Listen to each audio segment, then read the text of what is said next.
नमस्ते। कई बार ऐसा होता है ना कि बड़ी बड़ी किताबों में जो बात नहीं मिलती वो किसी गाने की बस एक लाइन में मिल जाती है। आज हम एक ऐसी ही लाइन की ताकत को समझने की कोशिश करेंगे। एक ऐसी लाइन जिसने पता नहीं कितने लोगों के दिलों को छुआ है। तो चलिए जरा गहराई से देखते हैं इसे। ये रही वो लाइन जो आजकल हर तरफ सुनाई दे रही है। अब देखिए, पहली बार सुनने में तो ये एक सीधी सादी सी प्रार्थना लगती है ना? लेकिन सवाल ये उठता है कि इस एक लाइन में आखिर ऐसी कौन सी गहरी बात छुपी है? ऐसा क्या है इसमें जो इसे इतना पावरफुल बना देता है? अच्छा, तो इसकी असली ताकत को समझने के लिए पता है क्या करना होगा? हमें इसे 3 हिस्सों में तोड़कर देखना होगा। इसके हर एक हिस्से में एक अलग और बहुत ही पावरफुल रिक्वेस्ट, एक अर्जी छुपी हुई है। तो आइए एक एक करके इन तीनों को समझते हैं। तो पहला हिस्सा है एक मकसद की, एक पर्पस की तलाश। अपने सेवा में लगाए ले तू। इसका मतलब सिर्फ कोई काम मांगना नहीं है। नहीं, इसका गहरा मतलब है कि हम अपने जीवन को एक अर्थ देना चाहते हैं, दूसरों से जुड़कर, निस्वार्थ भाव से कुछ करके। ये वो फीलिंग है जो कहती है कि हम किसी बड़ी चीज का हिस्सा बनना चाहते हैं। अब आता है दूसरा हिस्सा, जो पर्सनल ट्रांसफॉर्मेशन यानी खुद को बदलने की बात करता है। और क्या खूबसूरत तरीके से करता है। फुलवे बनाए दे तू होनी माटी, मतलब इस मिट्टी से एक फूल बना दो। ये एक बहुत ही विनम्र प्रार्थना है कि मेरा जो ये साधारण सा अस्तित्व है, इसे कुछ खूबसूरत, कुछ मीनिंगफुल बना दो।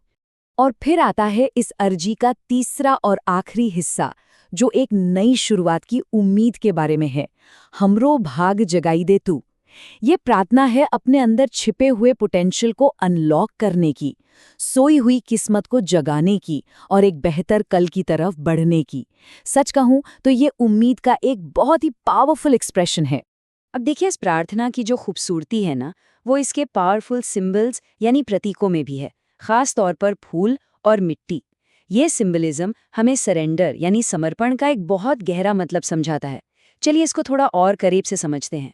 तो इस पूरी प्रार्थना का जो इमोशनल बेस है वो है समर्पण। समर्पण मतलब वो स्टेज जब कोई भक्त खुद को पूरी तरह से ऊपर वाले को सौंप देता है, इस भरोसे के साथ कि वो शक्ति उसे बेहतर बनाएगी, उसे सही रास्ता दिखाएगी। तो यहाँ पर देखिए, फूलवा कौन है? वो है भक्त। और माटी क्या है? वो है सोर्स यानी बनाने वाला।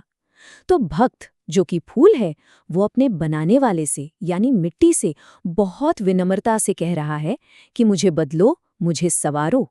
ये क्रिएशन और क्रिएटर के बीच का एक कितना खूबसूरत डायलॉग है, सोचिए।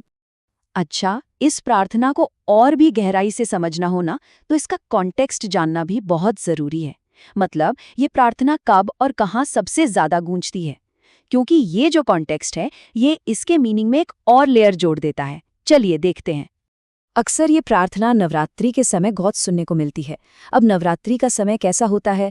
ये स्पिरिचुअल एनर्जी, प्योरिफिकेशन और नई शुरुआत का टाइम होता है। तो ऐसे माहौल में जब कोई मकसद, बदलाव और बेहतर किस्मत के लिए प्रार्थना करता है, तो वो अपने आप में और भी ज्यादा रेलेवेंट और पावरफुल हो जाती है। तो अब तक हमने इस प्रार्थना के अलग अलग हिस्से देखे, इसके सिंबल्स को समझा और इसका कॉन्टेक्स्ट भी जान लिया। तो अब एक बात तो साफ हो जाती है, ये सिर्फ किसी एक कल्चर की बात नहीं है, ये तो एक यूनिवर्सल ह्यूमन फीलिंग से जाकर जुड़ती है। तो फिर सवाल ये है कि आखिर ऐसा क्यों है? क्यों ये एक सिंपल सी रिक्वेस्ट भाषा और कल्चर के सारे बैरियर तोड़कर हर किसी के दिल को छू जाती है? हर किसी को लगता है कि ये तो मेरे मन की बात है।